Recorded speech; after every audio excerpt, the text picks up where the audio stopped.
রাসূলুল্লাহ সাল্লাল্লাহু আলাইহি ওয়াসাল্লাম বলেন, যে ব্যক্তি আমার 40টি হাদিস আমার উম্মতের কাছে পৌঁছাবে তার জন্য আমি কিয়ামতের দিন বিশেষভাবে সুপারিশ করব। সুবহানাল্লাহ। নাম্বার 2, মানুষের মধ্যে যারা মৃত্যুকে বেশি করে স্মরণ করে এবং তার জন্য প্রস্তুতি নেয় তারাই সবচেয়ে বুদ্ধিমান। নাম্বার 3, প্রত্যেক জিনিসের জাকাত আছে, আর দেহের জাকাত হচ্ছে রোজা। নাম্বার 4, যে তার সময় আল্লাহর জন্য ব্যয় করে না তার জন্য জীবন অপেক্ষা মৃত্যু শ্রেয়।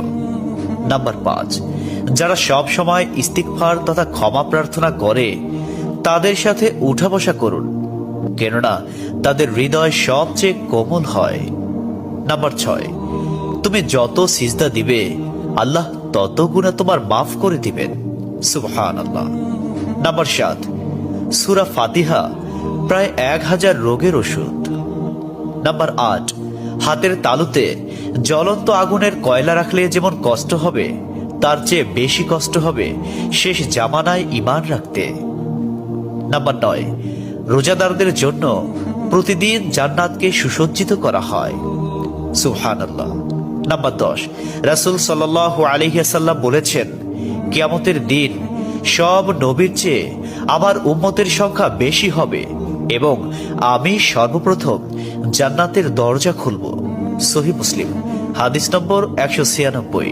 11, যে ব্যক্তি রোজা রাখা অবস্থায় মারা যাবে আল্লাহ তাকে কিয়ামত পর্যন্ত সকল রোজার সওয়াব দান করবেন। সুবহানাল্লাহ। নাম্বার 12, যে ব্যক্তি ফজরের নামাজ আদায় করলো সে আল্লাহর হিফাজতে চলে গেল। নাম্বার 13, রাসূলুল্লাহ সাল্লাল্লাহু আলাইহি ওয়াসাল্লাম বলেছেন, রোজা ও কোরআন কিয়ামতের দিন মানুষের জন্য সুপারিশ করবে। মুসনাদে আহমদ, হাদিস নম্বর 6626। 14, নবীজি বলেছেন, রোজাদারদের জন্য সবচেয়ে বড় খুশির সংবাদ হলো হাসরের মাঠে আল্লাহ সবার আগে রোজাদারদের সাথে সাক্ষাৎ করবেন।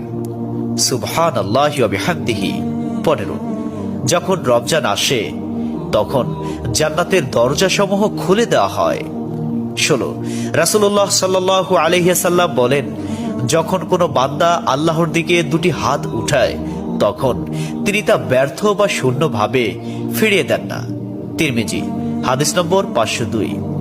17, হযরত মুহাম্মদ সাল্লাল্লাহু আলাইহি ওয়াসাল্লাম বলেছেন, একটি খেজুরের অর্ধেক হলেও দান করে জাহান্নামের শাস্তি হতে নিজেকে হেফাজত করো। সহিহ বুখারী, হাদিস নম্বর 6023। প্রিয় ভাইরা, নাম্বার 18, যদি ভালো হতে চাও তবে সর্বপ্রথম মিথ্যা বলা ছেড়ে দাও। 19, তুমি যখন রাস্তা দিয়ে যাও তখন আল্লাহর নামে জিকির করো, কারণ হাসরের দিন ওই রাস্তা তোমার নামে সাক্ষ্য দিবে। 20, তোমরা সব সময় উজু করো, কারণ কিয়ামতের দিন যারা উজুকারী তাদের হাত পা উজ্জ্বল থাকবে। সুবহানাল্লাহি ওয়া বিহামদিহি। 21, যার দুঃখ বেশি তার প্রতি আল্লাহর রহমত বেশি। 22, যখনই নামাজে দাঁড়াবেন জীবনের শেষ নামাজ মনে করবেন।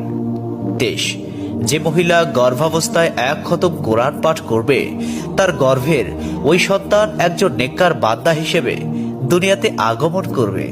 সুবহানাল্লাহ। 24, চুপ থাকার কারণে মানুষের যেই মর্যাদা হাসিল হয় তা 60 বছর নফল ইবাদত হতে উত্তম। সুবহানাল্লাহ। 25, রাসূলুল্লাহ সাল্লাল্লাহু আলাইহি ওয়াসাল্লাম বলেছেন, জান্নাতের সবচেয়ে নিকটবর্তী আমল হলো সময় মতো সালাত আদায় করা। সহিহ মুসলিম, হাদিস নম্বর 260। 26, যে ধোঁকা দেয় সে আমার উম্মতের অন্তর্ভুক্ত নয়। 27, তুমি জানো তুমি সঠিক, তবু তর্ক করো না, তর্কে জড়াইও না। 28, হযরত মুহাম্মদ সাল্লাল্লাহু আলাইহি ওয়াসাল্লাম বলেছেন, তোমরা বিপদে পড়ে মৃত্যু কামনা করবে না, বরং বলবে, হে আল্লাহ, যে পর্যন্ত জীবিত থাকা আমার জন্য কল্যাণকর আমাকে ততক্ষণ জীবিত রাখুন, এবং যখন মৃত্যু আমার জন্য কল্যাণকর তখন তুমি আমাকে মৃত্যু দাও। 29, সূরা ইয়াসিনকে কুরআনের হৃদয় বলা হয়। 30, হযরত মুহাম্মদ সাল্লাল্লাহু আলাইহি ওয়াসাল্লাম বলেন, মায়ের একটি কষ্টের নিঃশ্বাস 7টি দোজখের চেয়েও ভয়ঙ্কর, আর একটি সুখের হাসি 8টি বেহেশতের সমান। সুবহানাল্লাহ।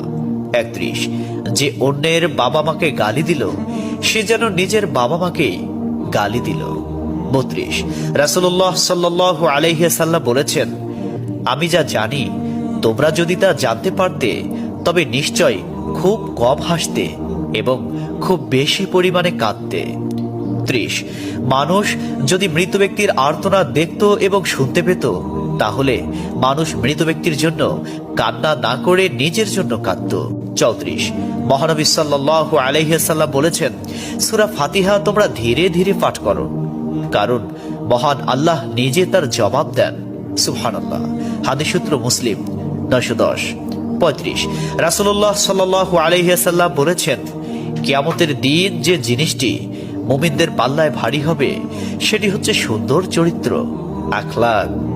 আবু দাউদ হাদিস নম্বর 4101। 36, কবরের ভিতরের প্রথম চাপ পৃথিবীর সকল কষ্টকে হার মানিয়ে দেবে। 37, হযরত মুহাম্মদ সাল্লাল্লাহু আলাইহি ওয়াসাল্লাম বলেন, যে ব্যক্তির অন্তরে এক সরিষা দানা পরিমাণ অহংকার থাকবে সে জান্নাতে প্রবেশ করতে পারবে না। সহিহ মুসলিম হাদিস নম্বর 91। 38, কিয়ামতের দিন ওই ব্যক্তির জন্য সুপারিশ করা হবে যে প্রচুর শীত উপেক্ষা করেও ফজরের নামাজ আদায় করল। 39, নিশ্চয় মহান আল্লাহ নম্র, তিনি নম্রতাকে পছন্দ করেন। তিনি নম্র স্বভাবের লোকদেরকে যা দান করেন তা কঠিন স্বভাবের লোকদের দান করেন না। আবু দাউদ হাদিস নম্বর 4807। 40, কবর মানুষকে দিনে 70 বার স্মরণ করে এবং ডাকে। আল্লাহ সুবহানাহু ওয়া তাআলা আমাদের সঠিক জ্ঞান এবং বুঝার তৌফিক দান করুন এবং আমাদের এই সমস্ত হাদিস সমূহের উপর আমল করার তৌফিক দান করুন।